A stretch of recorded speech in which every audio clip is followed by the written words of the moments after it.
All right, Colorado's now 18 practices into the preseason. We spoke to a Dartmouth grad today and a national treasure.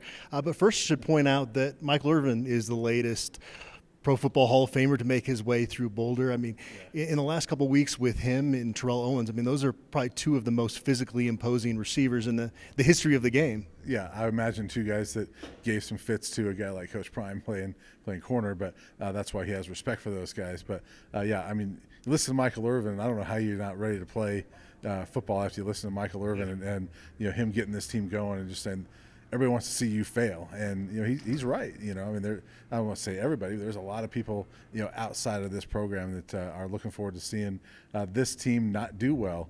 You know, and so I think that's a big part of what this team might hang its hat on going forward, and have Michael Irvin sit there and tell you that. You know, it had to be inspiring if you're sitting there, you know, in that huddle.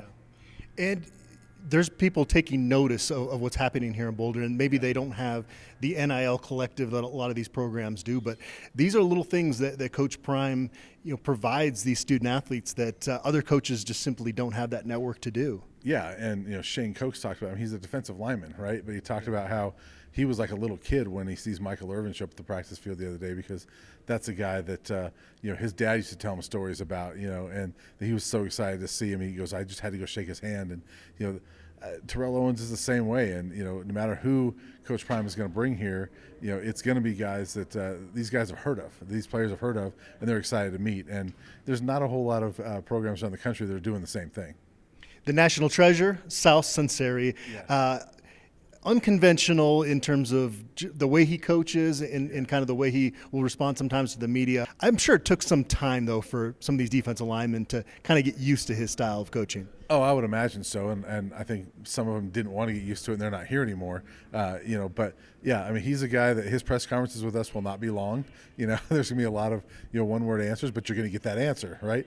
It's just not gonna take very long to get to it, and so yeah, he is very no nonsense. Shane Coates was asked about his communication. He kind of laughed. He goes, "Yep, he communicates differently than other people," and you know, and Shane, in some ways, it sounds like he's sort of that go-between between Sunseri and the other players, like translating what the message is going to be, and maybe even going to Sunseri and doing the same thing. So I think it's a really good combination, I think, between Sal Sunseri and Nick Williams coaching together, and then you have a guy like Shane Coates as that leadership aspect of it from the player perspective.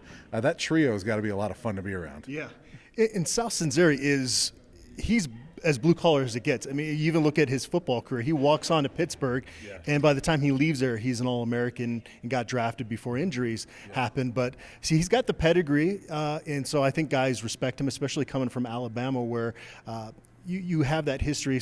You know, similarly with Charles Kelly, that history with Nick Saban.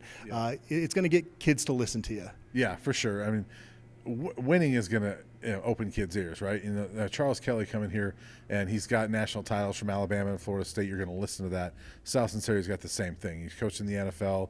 Kids listen to that, right? And so I think the experience, that's what I love about this defensive staff, is the experience factor between Sal Sunseri, Charles Kelly, but then you have a younger guy like a Nick Williams, even on the offensive side, Brett Bartoloni, you know, the younger coaches. I think there's a really good mix of veteran coaches and young coaches that really connect with this team. Yeah, and he's not as concerned about the depth in his group. I would think maybe at times he wishes he had another body or two in there, but right now as things stand, he's got a pretty solid rotation of guys that have quite a bit of experience, and so the question then comes in if some of those injuries start to pile up, but it seems like he's pretty pleased with that group. Yeah, I think so. And you know, we've talked about the depth there. I mean, that to me is one of the bigger concerns, is the depth on the defensive line. I asked the question, "Are you concerned about the depth?" And he said, "No." And that was that. And so they do like that group, and I think Shane Coates is going to be a really good player. Amari McNeil and you know, Leonard Payne, guys like that, have had good camps from what it sounds like. I think that that group of 4 or 5 that they have down there, Chaz Wallace is another one, and Bishop Thomas, obviously. It sounds like when these guys, the way he was saying, when they want to be good, they're actually pretty good. It's just a matter of kind of getting them to go consistently. But I like the talent level. Shane Cokes, when he talks, it's pretty clear that he's got a higher IQ than I do. I'm willing to admit that. Super bright young man, and he's been a big piece. You mentioned the leadership there and kind of being a go-between Sal and some of the other guys there. You can't help but be really impressed with just the person he is in this program. And then you talk about the football stuff after that, I feel like. Yeah, I think he's one of the more impressive young men on this team. And, having that Dartmouth education, obviously, but, that leadership ability. And he was you might have even asked him that if he was that type of leader at Dartmouth. And he said it really kind of developed throughout his time at Dartmouth, and he was as a senior.